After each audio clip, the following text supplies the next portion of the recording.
الرحمن الرحیم زمون داننۍ پریس کانفرنس یا غونډه د دې ملک په حالیا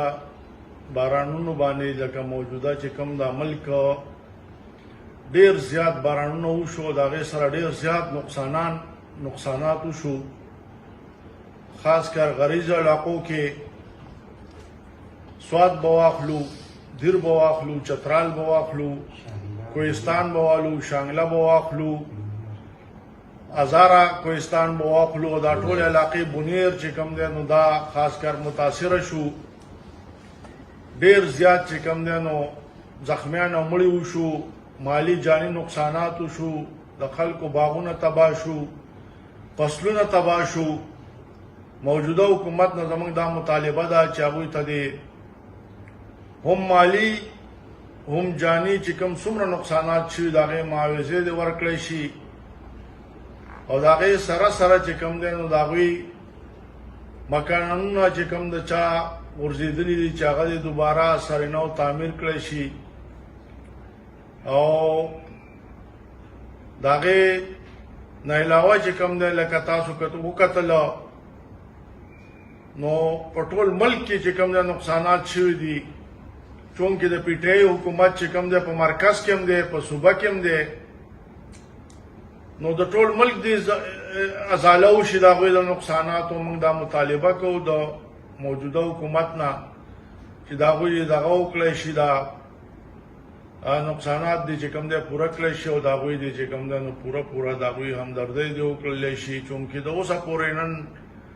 پورې نن څلورمه پنځمه ورځ د حکومتي اهلکاران چې کوم دی نو هغه خلکو ته هېڅ قسم چې کوم دی امدادي پیکیجونه نه دي ورکړي او نه هلته ورغلي دي نو حکومتي ادارې ورغلي دي نو حکومتي اهلکاران ورغلي دي نو حکومتي نمایندې ورغلي دي او د هغې قوم چې کوم دی پاکستاني قوم هېڅ پرسان حال نشته دی لهذا په دې زر تر زره چې کوم دی عمل درآمد وشي او د دغه خلکو د نقصاناتو د ازاله وشي بسم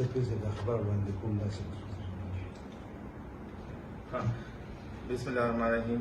څنګه چې زموږ مشر امپیر رحمان الله صاحب تاسو ته په موجوده حالات باندې روشني واچوله زه اوس کوشش کوم چې تاسو ته نور مزید دې کې اډیشن وکړم چې دا سیلاب راغلی دی دا په 2010 کې کوم فلډ راغلی و تقریبا 90,000 کیوسک فلډ راغلی و او دا موجوده چې دی نو هغه ډېر زیات نقصان کړی و فلډ تقریبا کوم ټول پاکستان کې 1.2 میلیون خلک چې دي نه متاثر شي وو دا شان خلکو خاص طور پر زموږ په کې پی کې خلکو زمکه چې دی شوی خراب شوی فصل چې کوم وا خراب شو ټول او دا شان جاني نقصان هم کړو و د خلکو مکانات او ډېر نقصان ورکړو اوس فلډ کوم وګورو موجوده دا سره نو تقریبا عام راغلي فلډ دا 90,000 کیوسک چې دی عام رو راغلي او ساده لفظ کې عوام ته وي مطلب دا دی چې لکه 90,000 کیوبیک فیټ پر سیکنډ کې دا اوبه راغلي دي لکه دا یو ریلی پر سیکنډ کې راځي 90,000 فیټ کیوب نو دې اوس ولې دا نقصان اونکو آیا دا موږ د سوچ کو دې نقصان ولې اونکو راغلی عام فلډ دی هغه ډېر نقصان کړو دا زمون چې کوم لیډرانو زمون چې کوم مشران دي جناب آفتاب خان شیرپا او سکندر خان چې دی هغوی دغه وخت کې تاسو پته دی چې د اریګیشن منسټر مو او د هغې نه پیل هم چې دی نو هغوی دې دغه کې ډېر زیات کار کړی و تقریبا 1.5 ارب روپو چې دی د هغوی دې کې د چې پروټیکشنز وال پرووایډ کړی و دا لکه دې کې چې کم ځای کې دا کارونه شي دا تاسو ته د فیکټس اینډ فګر درکول غواړم دا چې دا مونډه هډ چې دا دې باندې چې 90,000 کیوسک چې اوبه راغلي دې باندې نو دې کې چې کم ځای کې کارونه شوي زموږ لیډرانو مشرانو کم ځای کارونه کړي دې کې ابازې یونین کونسل دی کتوزې یونین کونسل دی بټاګرام یونین دی دا مرزا ډیر دی دې کې دولتپوره شامل دی ترناب دی دې کې آګرا یونین کونسل دی او دې کې چې MC3 شامل دی او دین علاوه پورا شرمن وګورم درې کابل باندې دلته څو کارونه شوي دي دا رشکی یونین کونسل دی د لزاک یونین کونسل دی او حاجزه یونین کونسل دی نو دی فلډ ځکه نقصان نه کړو چې زموږ مشرانو تقریبا 1.5 ارب روپۍ دې باندې لګولي دي نو د دې سره چې دا موږ خو چې مبارکیم د خپل عوام له ورکو چې تاسو خپل لیډر چې کوم دغه کړی وو منتخب کړو نو اوس تاسو له چې برپور چې دی نو تاسو له چې دا هیلپ هم کړی او تاسو له کار هم پوره کړی دی نو مونږ چې دی د خپل قومي وطن پارټۍ طرفه چې تاسو ته شکریا ادا کوو چې دا دونه کارونه شوي دي بل دا چې دین علاوه زه دا وایم چې د خپل عوام له زوس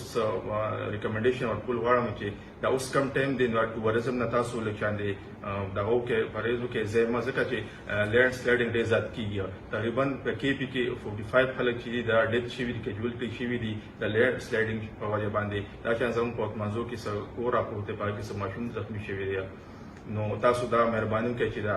دا لکه ایوایډ کې تاسو ټوریزم باندې موزه دی روزو کې بل دا د فلډ نه پس چې دی دا کمی اوبه چې ولاړې دا ډینګي وغیرہ دا راځي او دې نه چې ډایریا او دا ډینګي بیماري چې دا پیلاویږي نو موږ له پکار دي چې موږ خپل انتظامی سره لکه برپور راغمو کو چې موږ دې آفت نه غنه بچ شو نور او دا اوس راځي او ګورنمنت ویلي چې را کې دي شي چې بل سیلاب تقریبا 1,80,000 کیوسک چې دی اوبه نورې چې دی د خطره کې راشي نو تاسو چې څومره خلک مطلب دا نیرونو او داسې بیا چاپېره چا کورونه دي نو هلې دا راوکړي چې ځان له شانې ځان وباسي او الحمدلله زموږ په چارسده کې او زموږ چې څونه کارونه شوي دي نو خلک چې تر اوسه پورې چې ډېر بچ دي داسې نږدې څه کیجوالټي نه راغلی نو انشاءالله موږ امید لرو او دا زموږ لیډران دي دوی باندې چې موږ باور کړی دا موږ منتخب کړي دي انشاءالله دوباره به کوو لکه موږ دونه کارونه وکړل نو سکندر خان او افتاب شیرپاو چې هغه د هغه طرفه موږ تاسو ته چې مبارکي درکوو او انشاءالله موږ تاسو مزید مخکې چې څونه موږ راکېږي تاسو حمایت وکړو کار وکړو او دا چې څه تاسو مخکې دي